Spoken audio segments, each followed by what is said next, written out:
Okay. Today is the 27th of April 2020 and I have to do this video. Finally, I have to do this video because I'm waiting for weeks now that somebody makes or talks about this topic, but no. Okay, here's the thing. We all talk about the coronavirus and the infection spreading and so on, and we all heard about the flattening the curve strategy, okay? I think I've heard this for the first time at the beginning of March, so it's nearly 2 months ago, okay? And I heard this then for the first time. I listened to it, I understood it, yeah, okay, good, makes sense.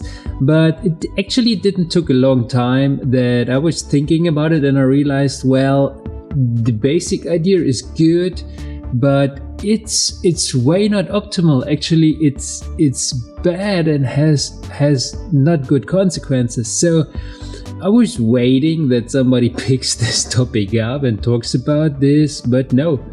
Week after week after week, flattening the curve, and no one said, no, this is not a good strategy. So now I make a video. Okay, I even checked today on YouTube. I put it in, flatten the curve is not a good strategy, and there are basically only videos. This is another thing, this is just information, he's just explaining it and so on. Then I also write flattening just to go sure, but basically the same videos are coming. And then I typed in better strategy than flatten the curve, the same video again, just explaining stuff. Then I also go sure and type flattening the curve, but basically the same videos. Okay, so, and if you watch them, they all just show and explain the strategy, but don't talk about the downside. So I do it right now. Very short recap for those who never heard about this. Very short, okay? So we have a simple graph, okay? We have sick people and we have time, okay? Time, let's say 1 year, okay? And with a normal virus spreading, there is a typical graph. So in the beginning, it starts slow, then many people get very sick, then we have the peak, and then it goes down and the disease is over, or the infection is over, okay? The problem is that there is a so-called bottleneck.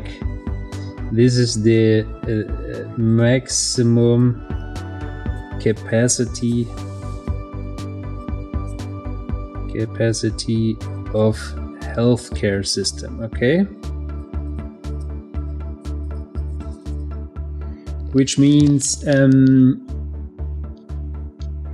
several percentage, like 10%, they need intense care, like a bed with a ventilator or whatever in a hospital. And of course, there are not, for each person, there is not enough beds. So that means that these people who are sick above the threshold, they cannot be treated, which is not good. That means there's a strategy, flattening the curve. You slow down the spreading, which means you slow down the infection, the contagion, okay? It goes like this. And then here's the peak, and the peak is under the, or at maximum at the capacity, okay? So to show you something, I'll take another color like blue. You like blue? Okay. So the thing is that this strategy only does one thing. It only stretches the time of people who get infected / sick. It doesn't prevent not a one single person to not get the virus, okay? It just spreads the infection stretches it on a longer time. So the volume, or the number of that space under that curve. What's with the, okay, take another color like this. Okay, that space under that curve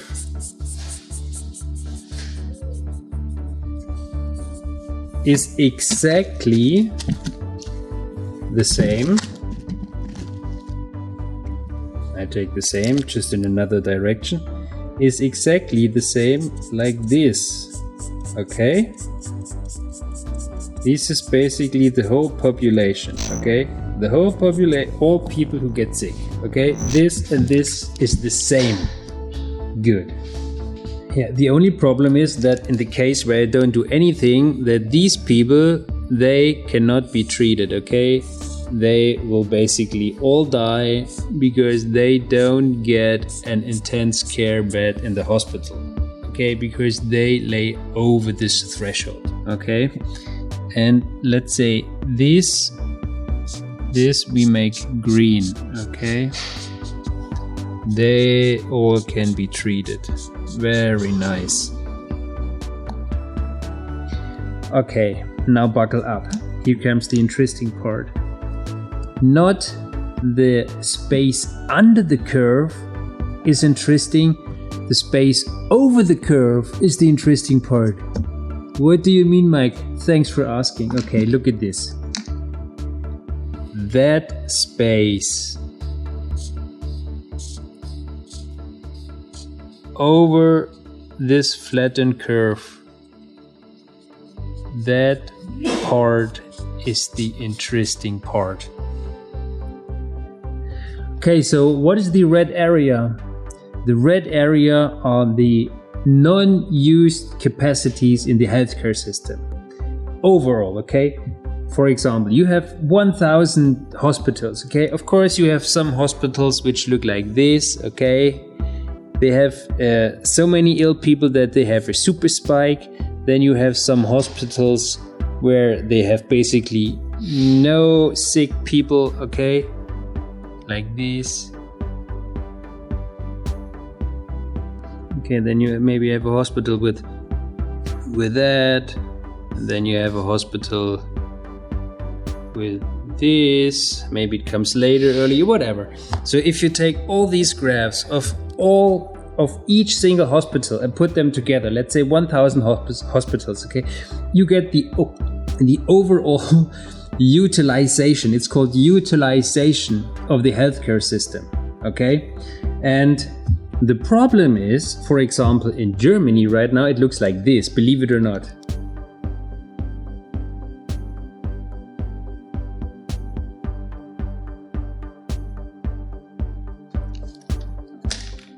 You get the point already? Look, first we have this.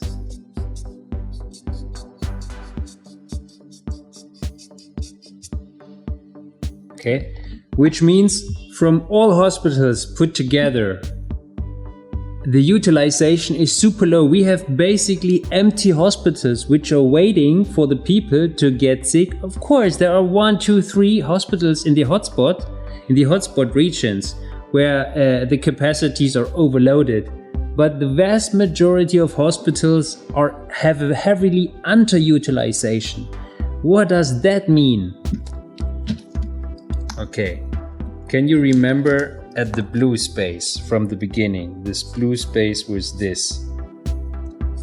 We said that the blue space, the blue area, is always the same. It always has the same content, okay? The problem is if the curve is so flat, to get the same blue space, which is the population. Remember, I said this doesn't change anything on the number of infected people. It just stretches the time when they get infected, which means this curve goes way on, okay, until we finally have the same area, the same surface. You see? Which means it might not take 1 year, it might take 2 years, okay, to get the same surface area, okay? And that means that this red space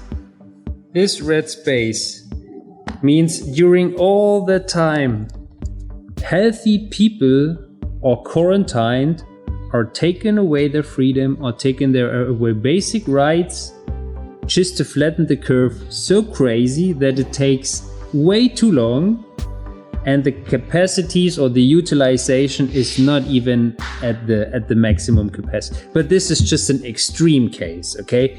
Let's go to the normal strategy, to the normal model, which is like this. So what is the problem with this? Okay, I show you.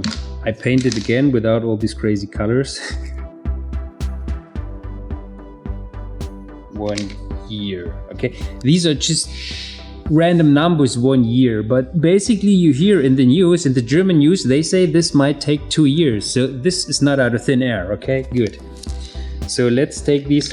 I take gray this time, that it's not so strong. Max capacity. Okay. And now the most interesting point comes. Are you eager? Are you keen? Here I show you the best strategy, which you should take. And I really don't understand why nobody's talking about this. Okay, look at this. Here it comes. Okay, let's take a cool color. Let's take violet. I like violet. Okay. This is the best curve you should do. In the beginning, you cannot change much because you have to wait until you recognize, there is a new virus and so on. So at the beginning just starts like always, okay? But here it comes. You shouldn't slow it down in the beginning, okay? You do like this. So the curve starts like always, like this, relatively steep, okay? And then you should flatten it to like this, okay? You see? And then you try to move all along under the max capacity, okay? Like this, and then it goes down again. Why is that so? So first of all, you already get the point. Here's the cool thing. First of all, the first advantage. So these are the free capacities, okay? We have a slow security margin, let's say 10%, okay? 10% slightly under the max capacity, okay? And here the disease is already over. So you see, the surface under this thing, the blue thing, is the same like this blue and the same like this blue, okay? This is the same surface area, okay? I can paint it, okay? This is the same like this one and like this one, but it takes a little longer than an uncontrolled disease outbreak. It takes a little longer than this. So we had like, let's say, I would say around about 3 months, okay? Here we have maybe half a year, okay? Here we have 1 year, and with the crazy German strategy, we have maybe 2 years, okay? So what is the advantage? Of course, you always try to have a maximum utilization of the healthcare system. Not a maximum, like remember the security margin of, let's say, 10% or 5%, you can calculate this. But you always use all the capacities, no empty beds. You try to get literally the maximum number of sick people at one point, okay? Because the problem with that curve is only on that time spot, only here,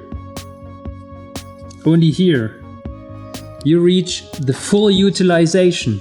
Here all the beds are full, and in this time you have more and more empty beds, okay? And in this time where you have empty beds, people have to stay at home without a good reason. So we try to avoid this, okay? So here all the beds are full, okay? Relatively full. Okay, so you may ask now, well, how to achieve this? Well, I was working as a consultant in an information technology company, okay? And there is a topic which is called big data, okay? You might have heard from this.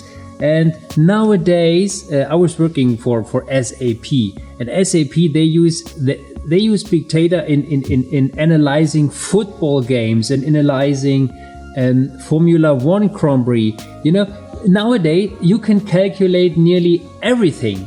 Okay, and this thing to calculate is like the most easy thing. Okay, and if you don't know how to do it, then just call me. I can help you. Okay, here's a very short example. Okay, so let's imagine first I am a very endangered person. That means if I get sick, I need a hospital bed. Okay, second assumption, let's say from getting the virus to getting the disease takes, let's say, 2 weeks, and then the shit hits the fan. Okay, and you need that hospital bed.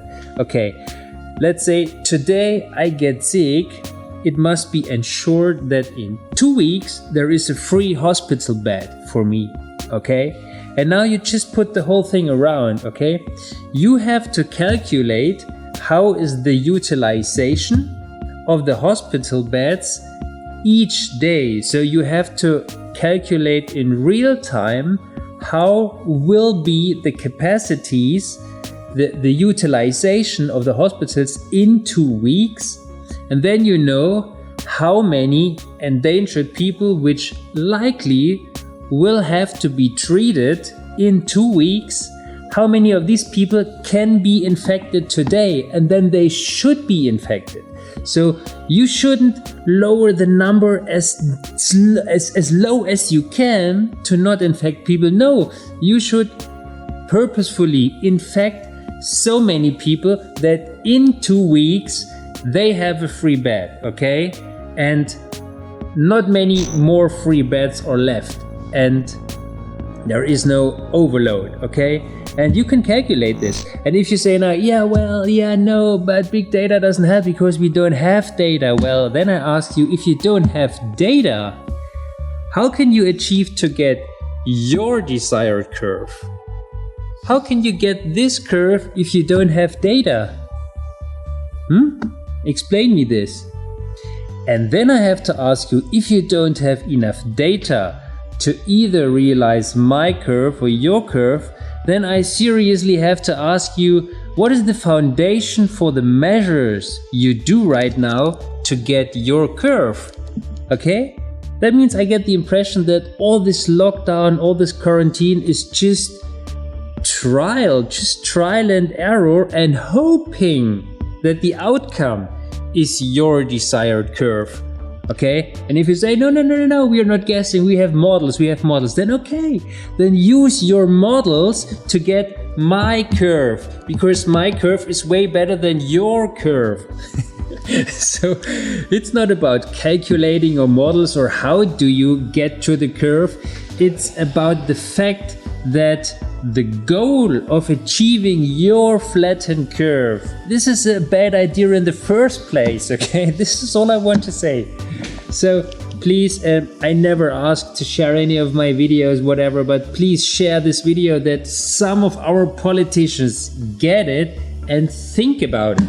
At least this is all we can ask for, right? Thanks for watching.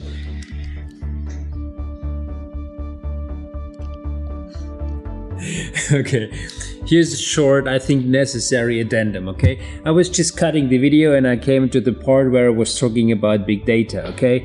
And I want to clarify something, okay? I'm not a fan of these apps they are talking about where they just can track everything on your health status and etc. I'm not a fan of this, I don't want this, and big data isn't even necessary, okay?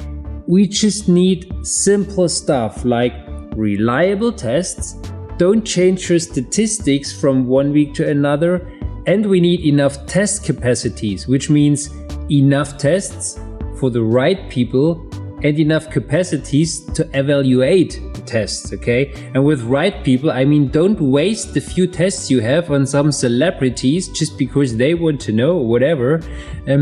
Give the tests to the risk group people, to the endangered people that might overwhelm our healthcare system, okay? This is exactly the reason why we did the whole thing in the first place, okay?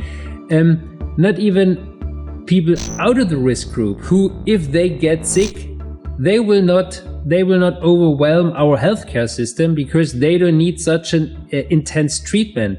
So even they don't have to be tested. So they are talking about an app where you can track all the crazy stuff for people, even personalized, if you cannot even maintain the basic numbers, like how many persons out of the risk group are infected. And if you have these numbers, it's actually relatively easy to calculate everything, okay? And if you know that there are free capacities, that the utilization of the hospital beds is not around about 90%, then don't suppress the contagion. Because again, you cannot stop the contagion. You just you just delay it on another time. So it doesn't help anybody. You cannot save the risk people by giving them the virus later. Okay. Okay. And I'm totally aware that this is not an easy approach, okay? You have to make up your mind about stuff, for example, like the logistics, okay? How to distribute the sick people from a hotspot region where the hospitals are already overwhelmed or have a high utilization to other hospitals with empty beds. You have to think about this, but I think this is a better approach than just a generalized measure and just shut down everything. And suppress the infection as strong as you can, okay? But this is only one point, okay? Right now, before I made this video, this is just like an emergency, spontaneous video right now. But I'm working on a graph, on a super chart for 3 days already now, where I put down all my minds about this actual strategy, about pros and cons, arguments, and I want to make a huge chart and I want to upload it, and then I want to get your information, your knowledge, because this is only one brain, okay? And I want to make like a crowd-based solution for the next pandemic, okay? Because right now it's crazy. You have so many opinions, it's loco. So there's a link if I already uploaded it, and yeah, this is my next project. You can also watch this, but that's for today, for this topic. Go with my approach, go this curve, this is the best.